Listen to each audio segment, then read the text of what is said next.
Bonjour, on va faire un exercice de tableau croisé dynamique avec modèle de données selon la procédure qui est là.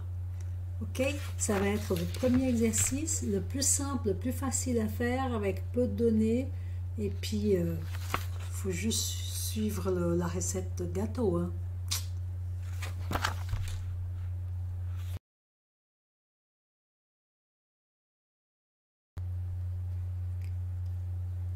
Alors, on commence par identifier les données ou champs dont on aura besoin pour notre tableau croisé dynamique. Alors là, par exemple, dans ce fichier, il y a 1, 2, 3 feuilles de calcul. Dans la première, qui s'appelle produits, on voit qu'il y a les produits, dans, je sais pas, électroménager, quelque chose comme ça. Il y a des codes de fournisseurs sans avoir le nom du fournisseur, donc il va falloir chercher ça ailleurs. Le total des ventes en francs suisses ou en n'importe quelle monnaie. Ensuite, on va dans la feuille fournisseur et puis ici on voit qu'il y a des codes fournisseurs comme il y avait ici, hein, code fournisseur, à part que là il y avait tout plein et puis ici il y a un peu moins de codes fournisseurs et puis les fournisseurs sont Fust, Brown, etc. Donc on voit les noms des fournisseurs, mais en plus dans ce tableau on a des codes des succursales. On va sûrement chercher, trouver ça ailleurs. Bon, alors quand on clique dans la feuille succursale, on tombe sur, oups, il faut que je reclique, sur les succursales avec les codes, donc de 1 à 6, Sion, etc.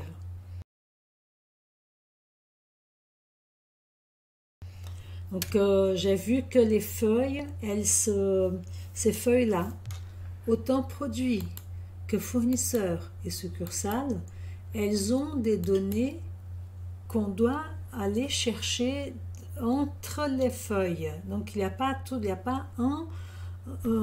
une feuille ou un tableau qui contient toutes les informations. Donc il faut qu'on prenne les informations du style code fournisseur, il faut qu'on cherche ailleurs. Après, quand on est dans fournisseur, code succursale, il faut que je cherche ailleurs. Et puis, ils sont tous par là. Alors, maintenant, pour chaque feuille de calcul concernée, on va créer un tableau. Alors, ce n'est pas le tableau croisé dynamique, hein, c'est un tableau simple. Donc, je viens dans la feuille produit, par exemple. Je donne un clic au milieu du tableau sur une seule cellule.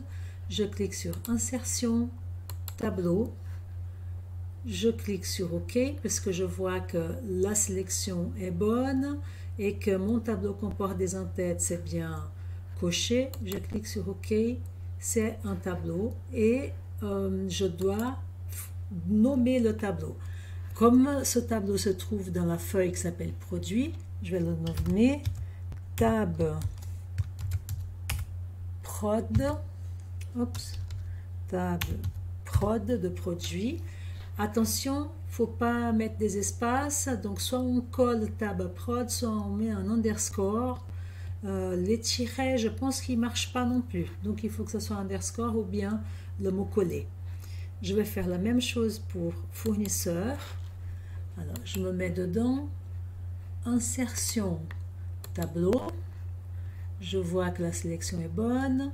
Mon tableau comporte des en-têtes est coché, OK. Et puis là, ça s'appellera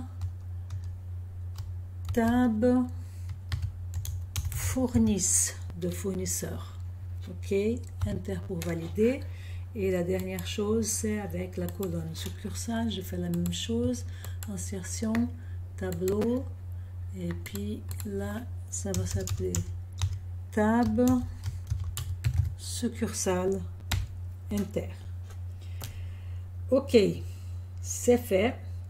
À savoir qu'une fois qu'on a fini, qu'on a transformé 3 tableaux, un dans chaque feuille de calcul, on peut accéder à l'un ou à l'autre à travers la zone de nom. Comme on peut voir ici, je peux venir sur ce tableau qui est le premier tableau prod, le deuxième tableau fournisseur, et le troisième tableau succursale.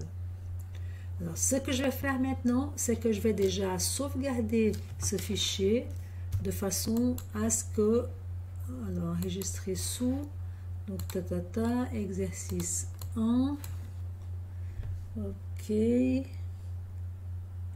version 1, et puis je vais le mettre dans le bureau, tiens, voilà. Comme ça, je garde la version originale de l'exercice pour refaire plus tard. Donc, j'ai sauvegardé et maintenant, je vais créer un tableau croisé dynamique. Je me mets sur la première feuille, donc le premier tableau, le tableau produit.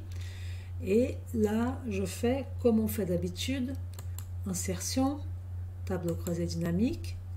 Seulement que là, dans la feuille qui s'appelle, dans la page, le menu qui affiche créer un tableau croisé dynamique, généralement on coche ces deux options pour créer un tableau croisé dynamique, mais comme je vais créer un tableau avec des modèles de données, il faut exceptionnellement que je coche cette petite ligne en bas, ajouter ces données au modèle de données. OK, plus, et puis là, j'ai une nouvelle feuille qui s'est affichée. Alors, je suis arrivée dans une page, dans un tableau croisé dynamique, où j'ai inscrit au préalable, là, avant d'enregistrer l'écran, j'ai inscrit le nom des tableaux qui étaient en rapport les uns avec les autres, avec le champ qui était en commun entre les deux. Donc, le tab prod est en relation avec le tab fournisseur, fournisse, grâce au code qui s'appelle code fournisseur, au champ qui s'appelle code fournisseur. Et puis ici, le tab fournisseur, la table fournisseur, est en rapport avec la table succursale par un champ qui s'appelle code succursale. Donc j'ai écrit ça pour ne pas oublier parce que ça va être important maintenant. Une fois qu'on est sur notre tableau croisé dynamique, on clique et puis on voit qu'on a notre tableau produit qui est là, il est visible avec ces champs. Et puis l'objectif, c'est qu'on ait le même type d'affichage pour le tableau fournisseur et le tableau succursale. Pour faire ça, il faut qu'on mette tous les tableaux en relation par rapport aux champs qui leur est commun. Alors, pour faire ça, je clique sur l'onglet Analyse du tableau croisé dynamique. Dans le groupe Calcul, je clique sur Relations et il y a cette feuille blanche, parce que pour l'instant, il n'y a aucune relation qui est inscrite, qui s'appelle Gérer les relations. Et je vais créer une relation. Donc, nouvelle relation. Et puis, je vais commencer par la relation du groupe bleu. Alors, la table, c'est prod, donc, table de produit. La colonne, c'est-à-dire le champ, c'est code fournisseur. Et puis, l'autre tableau qui a le même champ en commun, c'est le tableau fournisseur, donc fournisse, là. Et la colonne, c'est code fournisseur. Donc, je clique sur OK. Et puis, dans la fenêtre Gérer les relations, je vois déjà la première relation qui est concrétisée entre deux tableaux de cette feuille de calcul, de ce classeur, pardon, qui ont en commun code fournisseur. Je vais créer une nouvelle relation qui sera maintenant dans la ligne verte. Alors, tableau fournisseur, l'autre c'est le tableau succursale, et puis ce qu'ils ont en commun, c'est le code succursale. Là, code succursale, et je clique sur OK. Donc là, les deux relations que j'avais aperçues, repérées, elles sont déjà inscrites dans le tableau Gérer les relations. Je clique sur Fermer.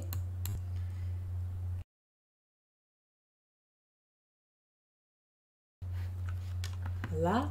Et puis maintenant, on va cliquer dans la liste des champs de tableau croisé. Je clique sur le lien tous. Donc actuellement, c'est juste le lien actif.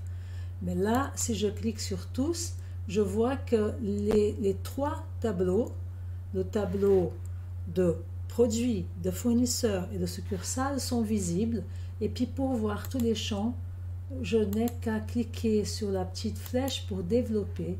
Et puis là maintenant, je peux utiliser tous ces champs comme s'ils étaient des champs qui sortaient du même tableau, un seul tableau. Et puis pourtant, ils sortent de trois tableaux, de trois feuilles différentes.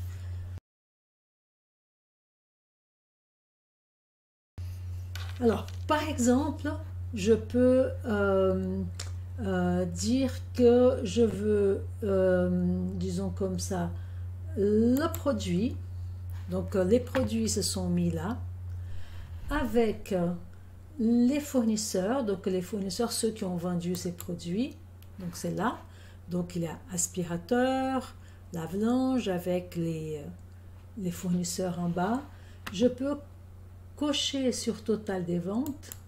Donc quand je coche sur total des ventes, le total de vente vient directement dans la zone valeur.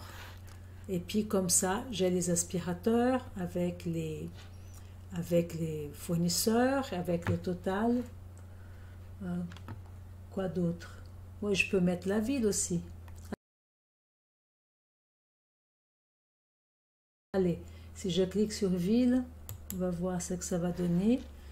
Donc là, les villes, là, le tableau devient un peu un tableau à rallonge, où il y a l'aspirateur, Brown, et puis etc. Donc ce qu'on peut faire pour essayer, c'est déplacer la ville, le champ ville qui est dans les lignes, je le mets dans la colonne. Donc là, ça devient déjà plus visible, vu qu'on a l'aspirateur, le lave-linge avec les fournisseurs, et puis ici, dans chaque colonne, il y a combien de ventes il y a eu pour chaque produit dans chaque ville où il y a des succursales de nos fournisseurs. Voilà, à bientôt.